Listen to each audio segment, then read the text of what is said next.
Hello दोस्तों, कैसे हो आप लोग। आई होप सब अच्छे ही होंगे। तो सबसे पहले मुबारकबाद, इंडिया टीम सेमीफाइनल में पहुंच गई है।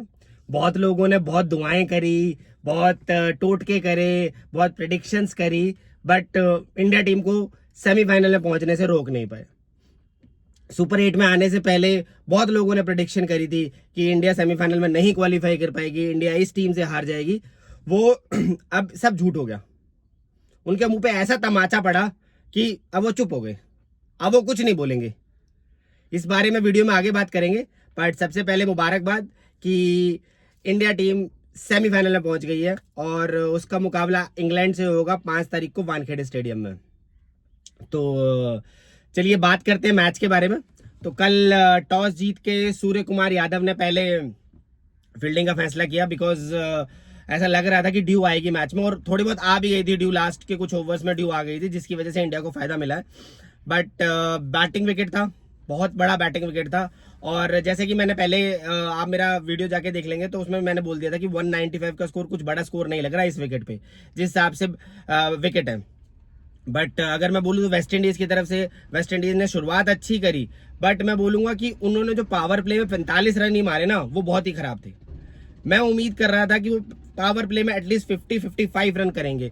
और उनके कप्तान शय होप, उन्होंने क्या बैटिंग करी मुझे कुछ नहीं समझ में। एज ए ओपनर आप बैटिंग कर रहे हो, आप 32 रन मार रहे हो 33 बॉलों में 96 स्ट्राइक रेट के साथ। ये बहुत बेकार उन्होंने परफॉर्मेंस करी है, जिसकी वजह से बाकी प्लेयरों पे प्रेशर आया। अगर वो स्टार्ट अच्छा करते, 50-55 रन होते, और अगर वो 110 या 120 की स्ट्राइक रेट से भी रन मारते, तो भी वेस्ट इंडीज को एक अच्छा स्टार्ट मिलता। बट 5-6 ओवर में 45 run, not a good start. Roston chase ने 40 रन किए 25 बॉलों में, 5 चौके और 1 छक्का मारा 160 के स्ट्राइक रेट से। वो बहुत अच्छा बैटिंग कर रहे थे। उन्होंने कवर अप करने की कोशिश करी शय होप के लिए, बट शय होप मुझे नहीं समझ में आ रहा था, अजीब से ही बैटिंग कर रहे थे। उनको शायद बॉलें समझ नहीं आ रही थी या बॉल स्विंग हो रही थी, ऐसा कुछ भी नहीं था बॉल में। सिमरन हेटमायर ने आए बैटिंग अच्छी करी, एक निक लग के गया, वो कंट्रोवर्शियल डिसीजन था, बट मेरे हिसाब से वो आउट थे, क्योंकि जिस हिसाब से मैंने चेक किया और रिप्लेस चेक किए, वो क्लियरली आउट थे। निक हुआ था और उसके बाद वो आउट हुए। उन्होंने 27 रन मारे 12 गेंदों पे, एक चौका और 2 छक्के, 2 बड़े छक्के 225 की स्ट्राइक रेट के साथ। शेन रैदरफोर्ड ने 14 रन मारे 9 बॉलों पे, 1 छक्का। रवमैन पावल जिन्होंने 34 रन मारे 19 बॉलों पे, 3 चौके 2 छक्के, 2 बहुत बड़े छक्के, एक 98 मीटर का छक्का मारा उन्होंने। मतलब उन्होंने दिखाया कि वेस्ट इंडीज की पावर क्या होती है। Jason Holder, elegance, what a batsman. मतलब मैं कहूंगा वो बहुत तगड़े ऑलराउंडर है। उनकी जो बैटिंग में एलिगेंस दिखता है, वो इतने प्यार से छक्के मारते हैं ना, उनको देखते ही अच्छा लगता है कि हाँ यार ये डिजर्व करता है प्लेयर। उन्होंने 37 रन किए 22 बॉलों पे और 2 चौके और 3 छक्के। इनकी जो पार्टनरशिप थी ना, इसी की वजह से वेस्ट इंडीज ने 195 रन किए, क्योंकि जिस हिसाब से उन्होंने 15 ओवर में सिर्फ 125 रन ही बने थे। 15 ओवर में 125 रन थे और यही लग रहा था कि 170-175 के बाद पास वेस्ट इंडीज खत्म हो जाएगा। लेकिन वेस्ट इंडीज इन दोनों ने लास्ट के 5 ओवर में 70 रन किए, जिसमें से एक ओवर में सिर्फ 6 ही रन आए थे 19वें ओवर में, बाकी 4 ओवर में 64 रन किए। तो उन्होंने जो 70 रन किए, उसकी वजह से वेस्ट इंडीज ने 195 का स्कोर बनाया। अगर बॉलिंग की बात करूं तो अर्शदीप को बहुत मार पड़ी, 4 ओवर में 43 रन 10 की इकोनॉमी के साथ। Hardik Pandya 4 over 40 run, 1 wicket लिया 10 की इकोनॉमी के साथ। इस बारे में कहूंगा कि सूर्य कुमार यादव ने बहुत अच्छा बॉलिंग चेंजेस करे। उन्होंने कोशिश करा कि उनको पता था कि हार्दिक पांड्या और अक्षर पटेल उनकी कमजोर कड़ी है, तो उन्होंने उनको ऐसे टाइम पे बॉलिंग करवाई जिस टाइम पे उनके ऐसे प्लेयर खेल रहे थे जो हिट नहीं कर सकते थे। और इसी वजह से उन्होंने, हार्दिक पांड्या ने 4 ओवर 40 रन 1 विकेट लिया, अक्षर पटेल ने 4 ओवर 35 रन 8 की इकोनॉमी से रन दिए, Jasprit Bumrah 4 over 36 run 2 wicket. उनके जो एक ओवर था जिसमें उन्होंने हेटमायर और रोस्टन चेज को आउट किया ना, रोस्टन चेज उनकी स्लोअर पिक ही नहीं कर पाया। अगर वो उस ओवर में हेटमायर और जस्टिन चेज को आउट नहीं करते तो देयर माइट बी कि वेस्ट इंडीज 225 या 230 बना देता, क्योंकि जिस हिसाब से बैटिंग चल रही थी दोनों की, जिस हिसाब से पार्टनरशिप चल रही थी दोनों की, ऐसा लग रहा था कि वेस्ट इंडीज 200 अब पावर दिया।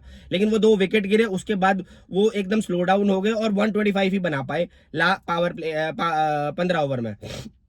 वरुण चक्रवर्ती 4 ओवर 40 रन और 1 विकेट। अगर मैं पार्टनरशिप की बात करूं तो शाई होप और रोस्टन चेज की पार्टनरशिप हुई 68 रन की 53 बॉल्स में, और सिमरन हेटमायर और रोस्टन चेज की जो पार्टनरशिप 34 बॉलों में 34 रन में 16 गेंदों में, वो बहुत तगड़ी पार्टनरशिप थी। उस टाइम पे लग रहा था कि वेस्ट इंडीज 200 क्रॉस कर जाएगा, लेकिन जैसे ही सिमरन हेटमायर और रोस्टन चेज आउट हुए और ऐसा लगा कि अब मैच डामाडोल हो गया। और शेरन रैदरफोर्ड भी थोड़ी देर में आउट हो गए और वेस्ट इंडीज का स्कोर 125 for 54 हो गया। और उसके बाद शेरन रैदरफोर्ड और रोवन पावेल की पार्टनरशिप हुई 16 रन की, 14 रन पे कुछ खास।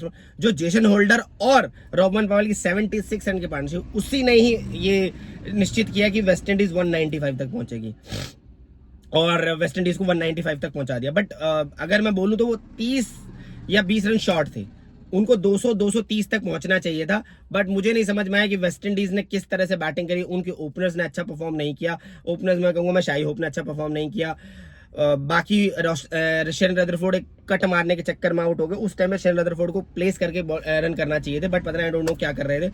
बट अगर रोवन पावल और जेसन होल्डर नहीं होते तो वो 175-78 तक ही बन पाते हैं। उसके बाद इंडिया बैटिंग करने आई तो ये लग रहा था कि वो 96 वो इजीली चेज कर लेंगे। बट अभिषेक शर्मा और ईशान किशन के बहुत जल्दी जल्दी विकेट गिर गए और इंडिया 41 for 2 हो गया था। उसके बाद जो संजू सैमसन, हेड्स ऑफ है दिस पर्सन को। मतलब ऐसा बंदा जिसको आप 3 महीने तक कोई रेट ही नहीं कर रहा था, टीम में नहीं थे, टीम से ड्रॉप हो गए थे, उसके बाद उन्होंने जो इनिंग खेली है, हेड्स ऑफ है। उन्होंने निश्चित किया कि इंडिया 195 चेज कर ले इजीली। वो एक एंड पे खड़े रहे, एलिगेंसली प्लेस करते रहे। पहले 6 ओवर में उन्होंने लॉफ्टेड शॉट्स खेले, मैं मानूंगा लॉफ्टेड शॉट्स भी खेल रहे हैं, हवा में भी खेल रहे थे। लेकिन जैसे ही सूर्य कुमार यादव आउट हो, उन्होंने एक भी शॉट ऐसा नहीं खेला जो हवा में हो। वो बहुत प्लेस करके और इजीली चौके मार रहे थे, इजीली।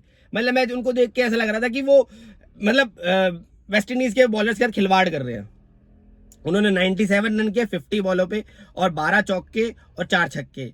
ईशान किशन ने 10 रन किए, सूर्य कुमार यादव ने 18 रन किए, तिलक वर्मा 27 रन किए 15 बॉलों पे। लेकिन वो जो 27 रन थे ना, वो इतने क्रूशियल टाइम पर आए हैं, इतने क्रूशियल टाइम पर आए हैं जिस टाइम पे लग रहा था कि इंडिया इस मैच से बाहर हो सकती है। अगर वहां पे तिलक वर्मा आउट हो जाते तो मैच में वेस्ट इंडीज पकड़ लेती। बट तिलक वर्मा ने बहुत ही क्रूशियल टाइम पर आए। जब सूर्य कुमार यादव आउट हो उस ओवर में कोई 5 रन आए थे, उसके अगला ओवर ऑस्टिन चेज ने कराया, उसमें भी 6 रन आए थे। लेकिन जब दोबारा उनके वेस्ट इंडीज का बॉलर बॉलिंग करने आया, अगर मैं बोलूं तो शिमारो जोसेफ, उनके एक ही ओवर में उन्होंने 17 रन मार दिए दोनों ने मिलकर, जिसमें से 16 रन तो सिर्फ तिलक वर्मा ने मारे, 4 चौके मार दिए और उसके बाद मैच को वन साइडेड हो गया। वहां से मैच वन साइडेड हो गया था, क्योंकि जिस हिसाब से उन्होंने बैटिंग कर दी थी उस टाइम पर, तो मुझे लग रहा था कि वो एक टर्निंग पॉइंट था। अगर वो 16 या 17 रन उस ओवर में नहीं आते तो शायद इस मैच में और ट्विस्ट एंड टर्न्स आते, बट वो 17 रन आके मैच खत्म हो गया था ऑलमोस्ट। फिर तिलक वर्मा भी आउट हो गए। हार्दिक पांड्या ने 17 रन किए, 14 बॉलों पे 2 चौके मारे, तिलक वर्मा भी आउट हो गए। शिवम दुबे ने आगे 2 चौके मार दिए और मैच को वन साइडेड कर दिया। और लास्ट में संजू सैमसंग ने एक छक्का और एक चौका मार के मैच खत्म कर दिया। और अगर मैं बोलूं तो इनकी तरफ से बॉलिंग की परफॉर्मेंस बोलूं तो अकील हुसैन ने 2 ओवर में 22 रन किए, 1 विकेट लिया। फोर्ड ने 3 ओवर में 22 रन किए, कोई विकेट नहीं लिया। जेसन होल्डर ने 4 ओवर में 38 रन किए, 2 विकेट लिए। रोमारियो शेफर्ड 2.2 गेंदों में 34 रन दिए, 14 की स्ट्राइक रेट कर। रोमारियो शेफर्ड ने इस मैदान पे हैट्रिक भी की है और 5 विकेट भी लिए। बट वो जो हैट्रिक है और 5 विकेट है ना, मैं कहूँगा वो ऐसी टीम के खेले अगेंस्ट है जो कहीं रेट नहीं करती। और इसमें हमारे पड़ोसी भी आते हैं, उनको भी ऐसी टीमों के अगेंस्ट में परफॉर्म करने में बड़ा मजा आता है जो कहीं रेट ही नहीं करती है, जो उनके लेवल की नहीं है। अगर अपने से बड़े टीम के खिलाफ रन मारो तो मानूं, बट जैसे ही उनके खिलाफ जब कोई बड़ा प्लेयर आता है या कोई बड़ी टीम आती है ना, हक देते हैं। और वो हकते ही हैं। वो आज तक हकते ही आए हैं जिस हिसाब से परफॉर्मेंस कर रहे हैं। बस वो क्रिप कर सकते हैं, ये ऐसा हो रहा है, वो वैसा हो रहा है, ये वैसा हो रहा है। और एट द एंड अगर मैं बोलूं और पार्टनरशिप की बात करूं तो अभिषेक और संजू की 29 रन की पार्टनरशिप हुई, ईशान किशन की 12 रन की पार्टनरशिप हुई, सूर्य कुमार यादव और संजू सैमसन की जो 58 रन की, और तिलक वर्मा और संजू सैमसन की जो 42 रन की पार्टनरशिप थी। इन 2 पार्टनरशिप ने मैच को वेस्ट इंडीज के मुंह से निकाल के इंडिया तक पहुंचा दिया। उसके बाद हार्दिक पांड्या ने 38 रन की और शिवम दुबे ने 20 रन की पार्टनरशिप की 6 बॉलों के अंदर। तो ये मैच को इन्होंने खत्म कर दिया और यहां से अब इंडिया सेमीफाइनल में क्वालिफाई कर गई है। और इंडिया का सेमीफाइनल इंग्लैंड के साथ है वानखेड़े में 5 तारीख को। और एक चीज मैं बोलना चाहूंगा मोहम्मद आमिर और शाहिद अफरीदी को। मोहम्मद आमिर की प्रेडिक्शन थी कि इंडिया सेमीफाइनल में क्वालिफाई नहीं करेगी, वेस्ट इंडीज उसको हरा देगी। दे दिया जवाब, मार दिया तमाचा। और शाहिद अफरीदी की प्रेडिक्शन थी कि इंडिया जिम्बाब्वे से हार जाएगी और सेमीफाइनल में क्वालिफाई नहीं करेगी। दोनों के मुंह पे ऐसे तमाचे मारे हैं कि वो बोलने लायक नहीं है। अब वो बोलने लायक नहीं है। उनको ये लगता है कि बस वो ही बोल सकते हैं और वही कर सकते हैं। अरे भाई, थोड़ा सा अपने क्रिकेटर्स पे ध्यान दे लो, अपनी टीम के ऊपर ध्यान दे लो, उन पे कमेंट कर लो। अगर वो कर सकते हो तो बात करो। क्रिकेट की नॉलेज है यार, कुछ भी बोलते हो यार। आप ये तो देख लो कि वेस्ट इंडीज की बॉलिंग इंडिया की बैटिंग के सामने क्या औकात रखती है। कोई औकात नहीं रखती। बट फिर भी हम तो बोलेंगे, हमें तो आदत है बोलने की यार। हम तो बोलेंगे, हम तो हगेंगे। जब हम बॉलिंग करते थे तब भी हगते थे, जब हम बैटिंग कर रहे हैं तब, जब हम एंकरिंग कर रहे हैं तब भी हग रहे हैं। अरे यार, थोड़ा तो सेंस रख लो। है नहीं, बोलना नहीं है कुछ, अपनी टीम को देख लो पहले, वो कुछ कर ले तब कुछ बात करना। चलिए, आज के लिए थैंक यू एंड कॉन्ग्रेचुलेशन।